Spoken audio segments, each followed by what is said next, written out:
Why do small errors in military operations often lead to catastrophic results?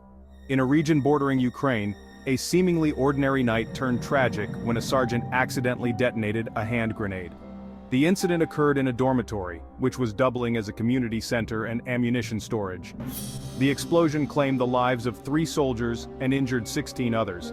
It also ignited a fire that forced 15 civilians to evacuate their homes, highlighting the unpredictable dangers of handling military armaments. Amidst the chaos, 8 more soldiers were reported missing, triggering a frantic search. The blast, caused by an RGD-5 grenade, a relic from the 1950s, spread over an area of nearly 5,000 square feet. This incident is not just a reflection of an individual error, but underscores a larger pattern of mishaps that have plagued military operations in the region.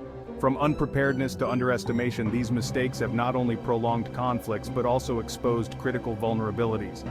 As the search for the missing soldiers continues, the impact of this tragedy resonates beyond the immediate explosion. It serves as a somber reminder of the grave responsibilities that come with handling lethal weaponry and the irreversible harm that can arise from a single moment of carelessness.